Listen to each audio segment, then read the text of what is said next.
और अब बात कांग्रेस में मची हलचल की। कांग्रेस में जल्द बड़े फेरबदल हो सकते हैं। कांग्रेस में जल्द शामिल हो सकते हैं प्रशांत किशोर के लिए बनाया जा सकता है नया पद। महासचिव रणनीति का पद जो है वो बनाया जा सकता है। चुनावी रणनीतिकार हैं प्रशांत किशोर। 2 दिन पहले राहुल प्रियंका से प्रशांत किशोर मिले थे और उसके बाद से ये अटकलें तेज हो गई थी कि प्रशांत किशोर जो हैं वो क्या कांग्रेस में शामिल होंगे, कांग्रेस के लिए उसका कामकाज देखेंगे, किस तरह से प्रशांत किशोर किस भूमिका में रहेंगे। प्रशांत किशोर पहले ही कह चुके थे कि वो सक्रिय राजनीति में चुनाव लड़ते हुए नजर नहीं आएंगे, लेकिन जिस तरह से पश्चिम बंगाल में ममता बनर्जी जब एक बहुत ही टफ फाइट उन्हें मिली बीजेपी की तरफ से और जब तमाम राजनीतिक पंडित जो हैं वो कह रहे थे कि एक बहुत क्लोज फाइट होगी, तब प्रशांत किशोर की रणनीति ने कैसे ममता दीदी को एक अच्छी क्लियर कट विन दिलाई। पंजाब में उनका सहयोग रहा, तो ऐसे में अब यहाँ पर कांग्रेस जो है वो मंथन के दौर में है। हो सकता है कि कांग्रेस को अपना नया कार्यकारी अध्यक्ष भी मिल जाए और वो चेहरा कमलनाथ हो सकते हैं। इस तरह की भी सुगबुगाहट है और पंजाब के अंदर सिद्धू को कमान दी जा सकती है, क्योंकि पंजाब में सिद्धू और कैप्टन अमरिंदर सिंह ये 2 लोग हैं जिनके बीच में टसल की खबरें लगातार आती रहती हैं। तो ऐसा हो सकता है कि सिद्धू को कमान दी जाए और उसमें अगर चुनावों में सिद्धू अच्छा प्रदर्शन करते हैं, अपने कमान में जीत दर्ज करते हैं, तो फिर आगे सत्ता की कुर्सी का रास्ता भी सिद्धू के लिए साफ हो सकता है।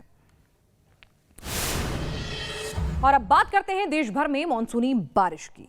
बारिश लगातार हो रही है, पहाड़ों से लेकर मैदानों तक जलतांडव इसके साथ ही शुरू हो चुका है। कहीं भारी बारिश का कहर है तो कहीं सामान्य तरीके से लगातार हो रही बारिश भी जल जमाव की वजह बनी हुई है। महाराष्ट्र से लेकर गुजरात और राजस्थान तक कैसे सैलाबी आफत से दो चार हो रहे हैं, देखिए हमारी अगली रिपोर्ट में।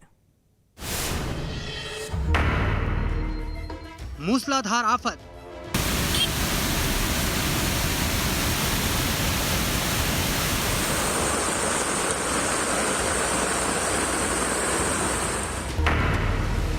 लहरों में फंसी जिंदगी,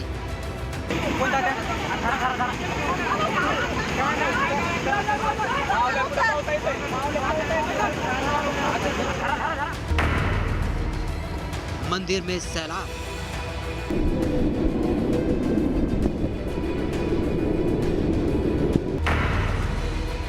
रिहायशी इलाकों में जल भराव,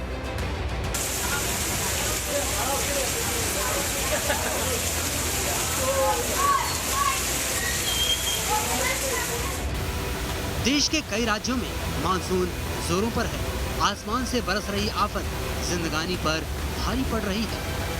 पहाड़ों से लेकर मैदानों तक भारी बारिश और बाढ़ का आलम है। नदियों के उफनाने से रिहायशी इलाके बाढ़ की जद में हैं। रिहायशी इलाकों में भी पानी का पसेरा हो चुका है। जल तांडव से सैकड़ों गांव मुख्य धारा से कट गए तो हजारों लोगों के सामने रोजी रोटी का संकट आ चुका है।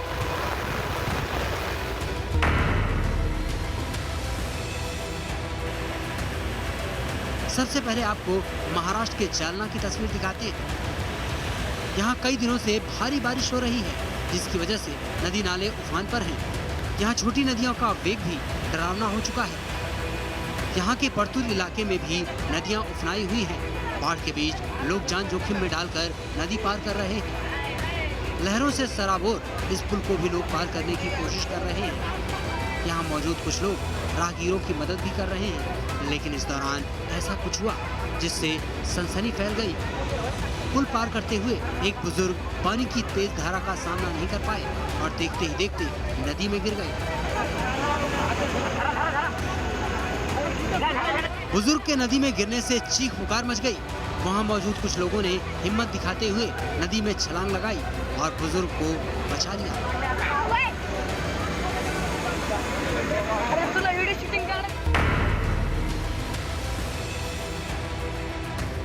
गुजरात के द्वारका में भी मानसून कहर बरपा रहा है।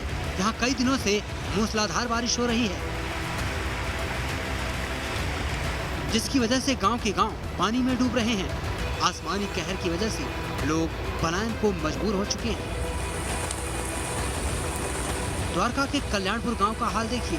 जल प्रहार से पूरा गांव डूब चुका है। गांव की गलियों और सड़कों पर बाढ़ का पानी तेज रफ्तार से बह रहा है। जिन रास्तों से लोग गुजरते थे वहां पानी का पहरा है। यहाँ बरसाती नदियां उफान पर हैं। रिहायशी इलाकों में भारी जलभराव के बीच लोग जान जोखिम में डालकर नदी पार कर रहे हैं। आप इस तस्वीर को ही देख लीजिए, कैसे कई लोग मिलकर इस बाइक सवार को नदी पार करवा रहे हैं। जरा सी लापरवाही इन सब की जान पर भारी पड़ सकती है, लेकिन किसी को पार जाने की जल्दी है तो कोई मजबूरी में आगे बढ़ रहा है।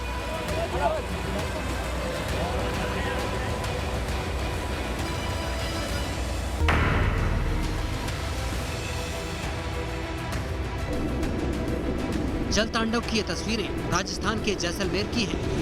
मरुभूमि में इस तरह का जल प्रहार कभी कभी देखने को मिलता है। यहाँ हुई तेज बारिश के बाद पानी का रेला रिहायशी इलाके की तरफ बढ़ चला। देखते ही देखते जल भंवर ने इस मंदिर को भी आगोश में ले लिया। मंदिर तेज रफ्तार पानी से भर गया।